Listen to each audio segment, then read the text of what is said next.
How's it going, guys? Welcome back to another Rise of Kingdoms video. I'm your host Korriban Gaming, and today we are going to be looking at the new Armsmaster Lohar event. Okay, and I'm going to show you guys how you can get top 10 ranking and get those juicy golden head sculptures even as a T4. So just some background first. I am actually not a T4. I am actually not a T5, I am a T4 only, and you can actually place pretty high in this event as a T4. But that being said, you do need to have a lot of buffs to help you out if you're a T4. Now, I may be T4, but I am super close to T5. In fact, this is a look at my research. I am currently planning to push for T5 archers first instead of T5 cavalry. So you can see here, this is my research right here. This is all done. So I'm only missing medical cores and 2 levels of the attack and defense tree from the tech tree. So that is something that you also have to keep in mind. Tech does play quite a big part of it. So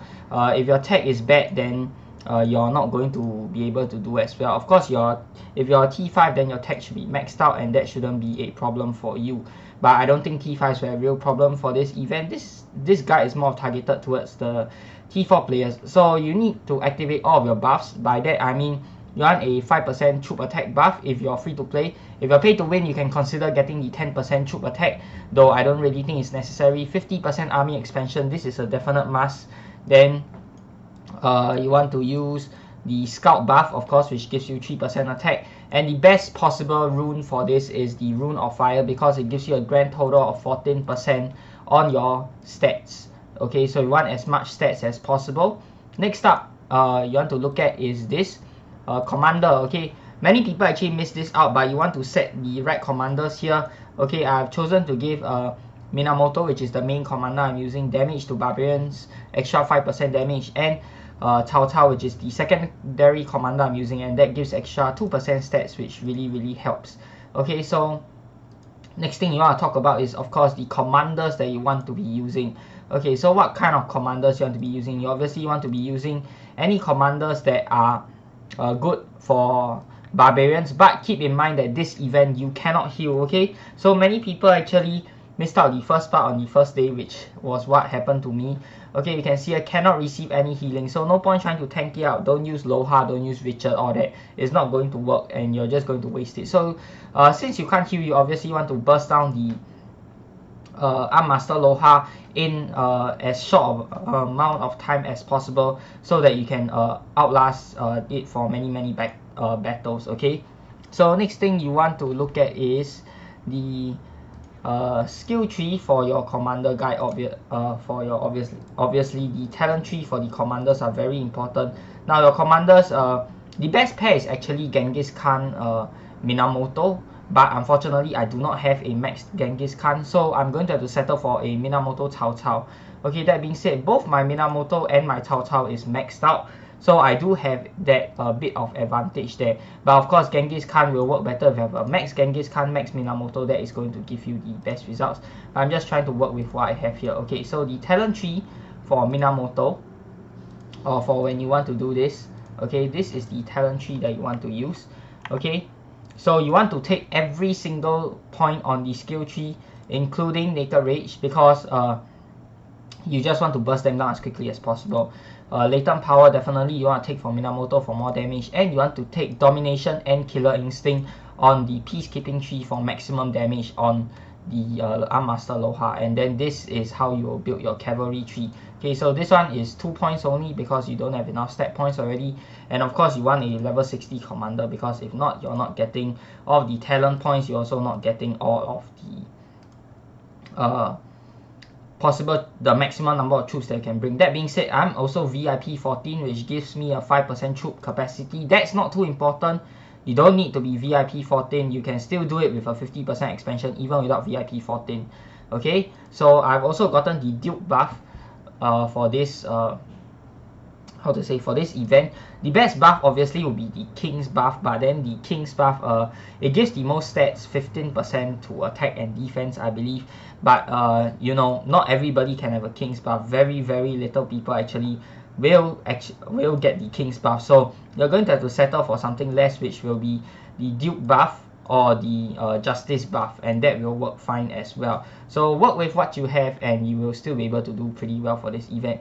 Now the last part I want to talk about is of course the order of skills in which you want to select for Armsmaster Lohar. This is perhaps one of the most important points that you want to take note of.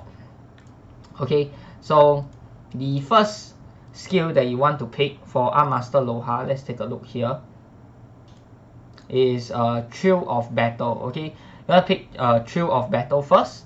Afterwards, because this one every 10 seconds in battle, Lohar's troops will increase their attack and defense by 10%.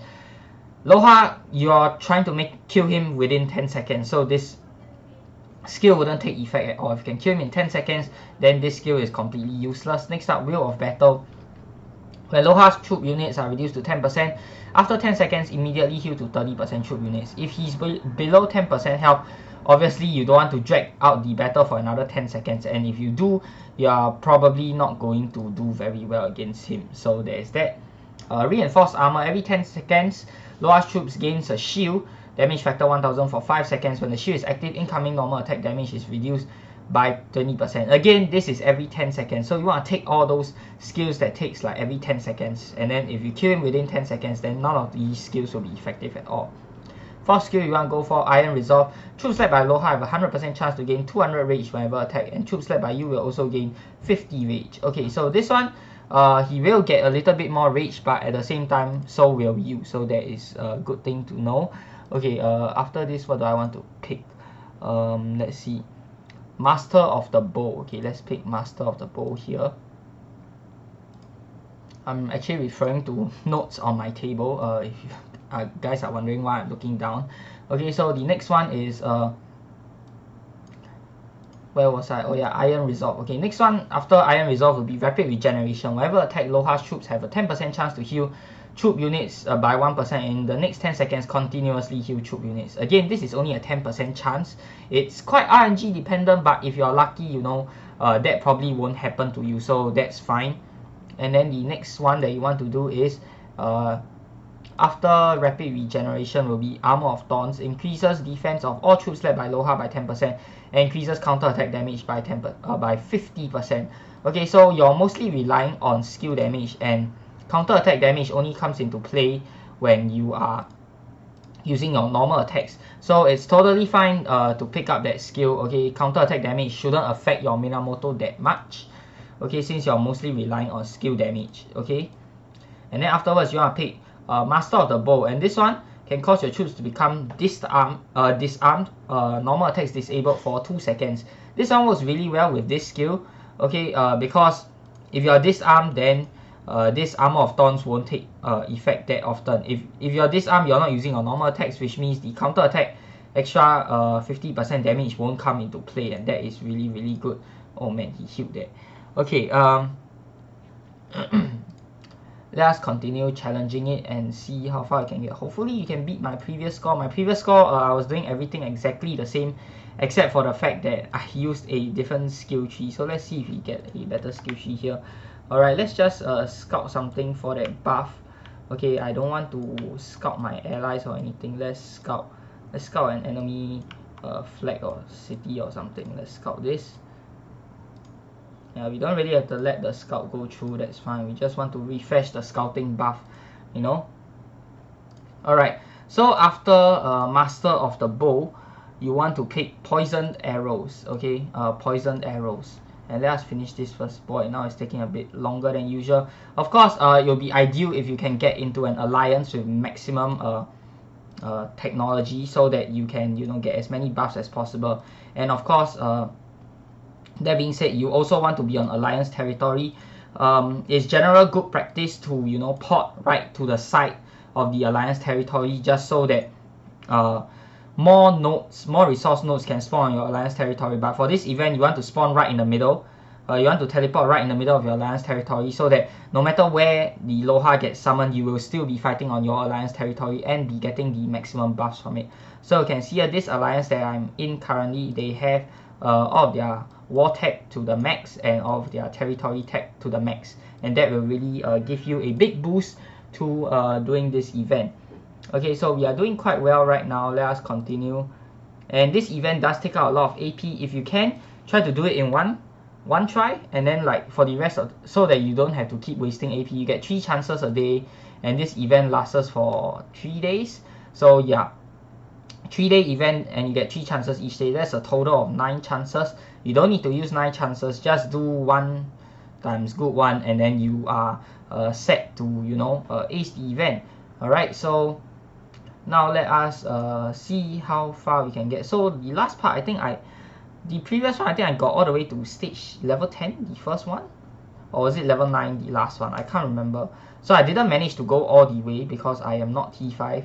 Okay, if you're not T5, then it's still very hard to go all the way. In fact, almost impossible, even if you have all of the maximum buffs that you can get. It's yeah, almost near impossible to reach all the way to the end if you're not T5. But you can still get very, very far as a T4, and you should definitely try to get as far as possible so that you can get, you know, all of the goodies that this event has. And it's really little AP for so many gold hits. Just do it good, and then you can get all of these juicy gold hits. Okay, so 10th placing, it's a little bit risky now. I'm really close to this person from J. Okay, so this person, Mrs. Vic, she's a T5, so I don't think I can beat her score. But we'll try to, you know, widen the gap between our place and 11th placing, so that, you know, in case they decide to try again, we will be in a better spot. Okay, activate skill. Alright, let's go for, what do we go for now? Combo shots. Okay, combo shots.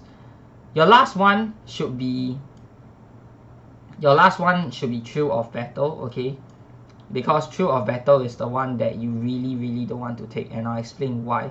Okay, so just now I picked Poison Arrows. Poison Arrows, troop attacks by Lohar will continuously take damage factor 100 each second, and reduce speed or rage gain by 10% for 1 second. Okay, this one obviously not a good skill to pick, which is why you want to pick it at the end.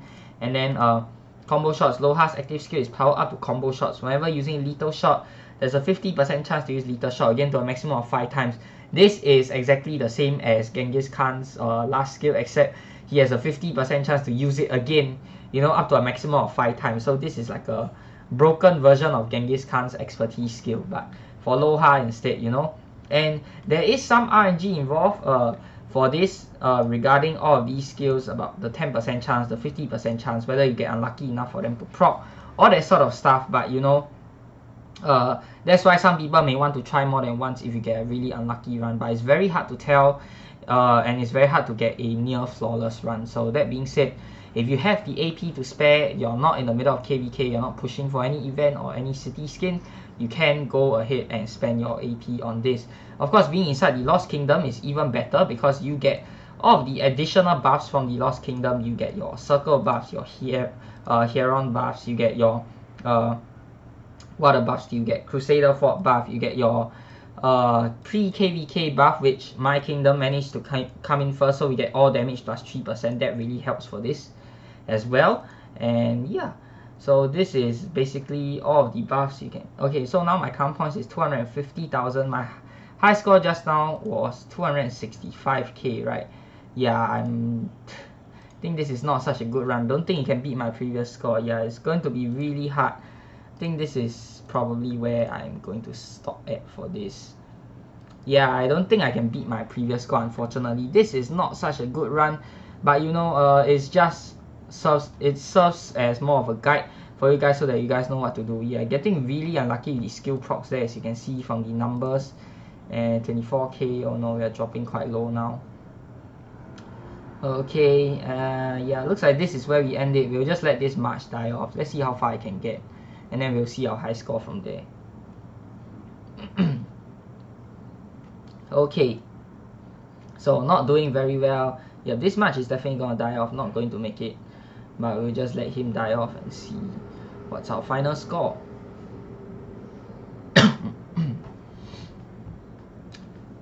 Yep, okay, that is the end of this run. So I only got 254k this run. That's like 2 more lesser as compared to my first run, so that is pretty bad. But yeah, you can see the RNG really you can just get so good for 1 run, and then you can do like quite a lot worse for the 2nd run. So I wish you guys all the best in this event. That is all of the possible tips and tricks that you can have for this event and how to maximize your score. So I hope you guys have enjoyed the video, and if you have learned something, be sure to give it a thumbs up, and of course subscribe to this channel for more such future content. Till the next time, I'm your host Korban Gaming. Peace out.